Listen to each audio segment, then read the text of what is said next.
నుంచి అందాల్సిన సహాయ సహకారాల విషయంలో పార్టీలకు అతీతంగా ప్రతి పార్లమెంట్ సభ్యుడు కృషి చేయాలని తెలంగాణ డిప్యూటీ సీఎం భట్టి విక్రమార్క పిలుపునిచ్చారు.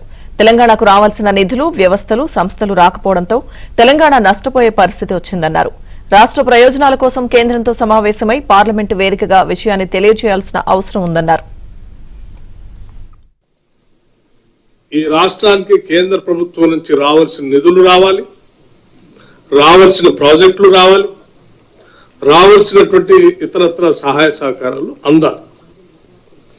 ఆ సహాయ సహకారాలు, నిధులు, వ్యవస్థలు, ఆ సంస్థలు అన్ని రావాల్సినవి రాకుండా పోవటం వల్ల పెద్ద ఎత్తున మనం నష్టపోతున్నాం. కాబట్టి రాజకీయాలకు అతీతంగా ఈ రాష్ట్రంలో పార్లమెంట్లో ప్రాతినిధ్యం వస్తున్న గౌరవ పార్లమెంట్ సభ్యులందరూ కూడా రాష్ట్ర ప్రయోజనాలు ఇచ్చేనా అందరూ ఏకం కావాల్సినటువంటి అవసరం ఉంది. ఈ రాష్ట్ర ప్రయోజనాల కోసం కేంద్ర ప్రభుత్వాన్ని కలవాల్సిన అవసరం ఉంది, పార్లమెంట్లో లేవనెత్తాల్సిన అంశం కూడా ఉంది.